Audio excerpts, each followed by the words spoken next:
Once again, welcome again. If you joined the channel, thank you so much.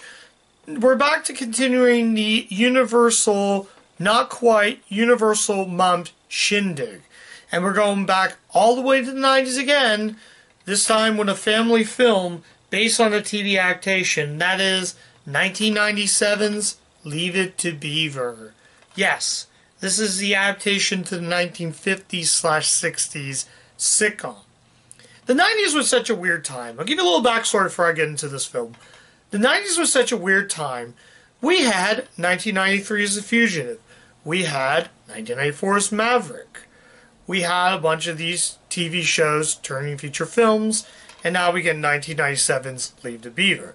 Not that they're connected with each other, but anyways, Leave the Beaver follows the Cleaver family and obviously Beaver.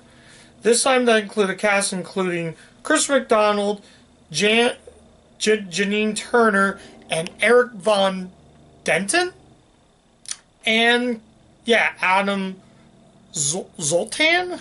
I hope I'm pronouncing that right. And Cameron Finley, who plays obviously the Beaver. This is basically just a movie version. It's basically it's take an episode of the show, but in a hour and 28-minute form. Hence this film. Although there are a couple scenes that relate to the TV show. In fact, the coffee scene. There's the middle of the film. Before I get to that, let's actually talk about the film. Yeah, I'll put this down so I can talk about it. Leave It Beaver, like I said again, focus on the Cleaver family. Beav is like, not Beav. The Beaver is like, he's not a perfect person, but he lives with his older brother, Wally Cleaver, who basically, he's the older one, kind of like the oldest one in that family. So, his birthday's coming up. So, he wants a bike. In the beginning of the film, we see him, there's a bike shop, spinning around as a bike. Turns out he meets a stranger who tells him, hey, I'll ride your bike. I'll show you some cool tricks. And then, zooms off with the bike. So he tries chasing him, but he has to keep it a secret. So, the saving grace, the reason why the movie works is Eddie Haskell. I love the 90s Eddie Haskell. He basically plays a smartass in the film. Yeah, if I use some language, I do apologize, but he kind of plays out like a smartass, basically. And it's just, the craziness happens with him. So there are some great slapstick moments from the character of Eddie Haskell. So he'll be running and he'll hit a pole like that, and he'll pause and fall down. Something like that I think works in comedies. If the slapstick humor, and that's what I like about the 90s slapstick. Again, keep in mind they were trying to cash in a what.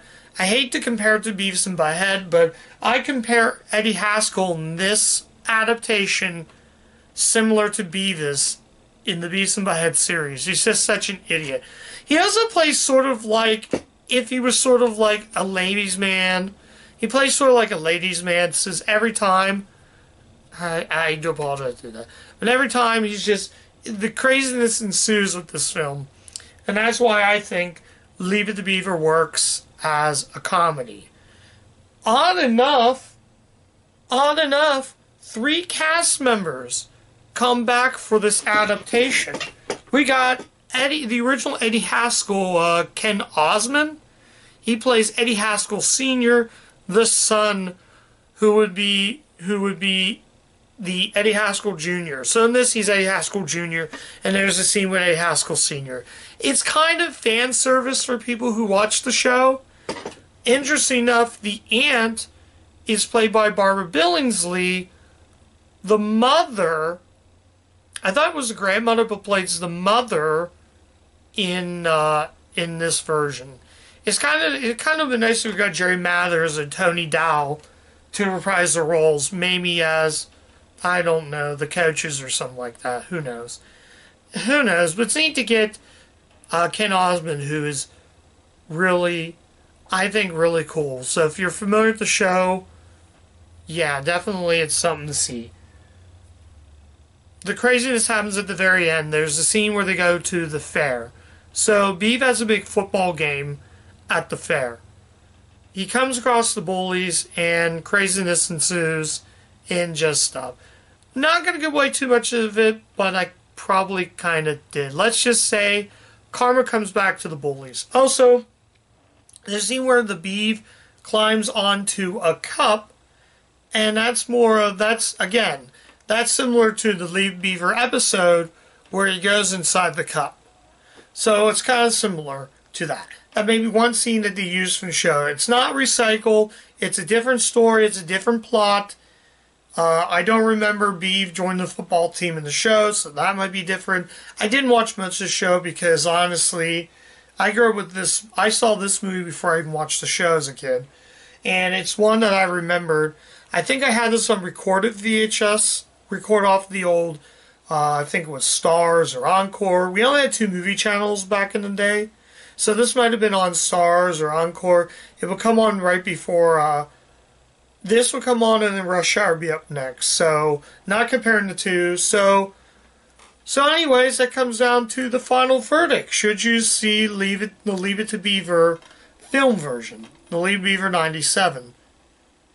If you're like me and never saw the show, yes, but I don't know. Some people don't like it because it's not the show. I think this is slightly better than the show, and honestly, that probably is a good thing.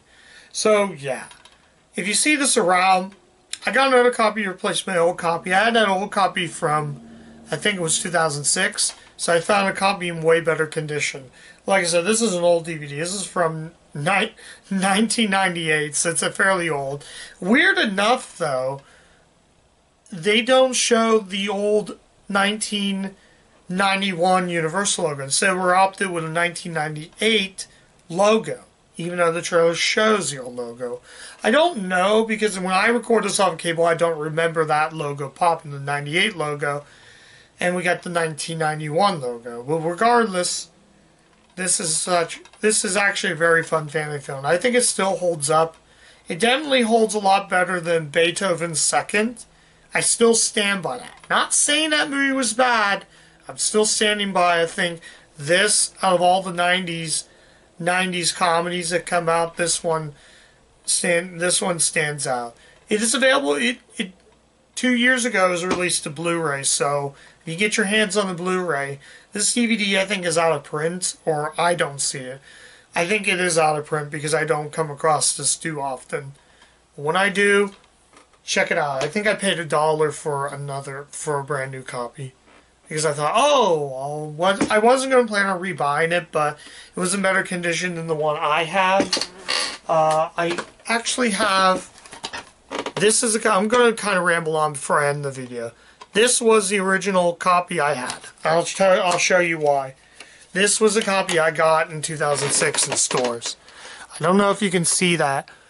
Might be some scuff marks. You probably can't see it real well, but I had that.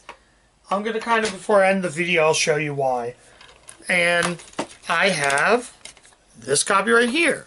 It is a slightly better. I don't see too many scratch marks. I don't know if you can see it. You probably can't see it in the other one, but I thought I would bring that up. So that's it. I'm rambling. Go watch the movie. If you have kids, it's definitely a family film. If you're like me and you grew up in that sort of 96, 97 age range like I was, it's a good movie. If you're new to it and you want to show your kids something, check it out. I don't know if it's on Netflix. I doubt if it's on Netflix because I don't have Netflix. So it might be on there. Like I said, it's available on DVD. It's the one that's currently in stores now is the Blu-ray, so you can probably get it on that. If you're a Blu-ray snob, you're going to probably want it on Blu-ray. So that's it. I'm rambling. Come back next time. If you like it, give a thumbs up. As always, like the video, give thumbs up, hit that bell. Let me know what you guys think. Is this good? Did you guys like this movie? Leave a comment if you have seen this movie. Let me know. I will see you in the next review. It's going to be a good one.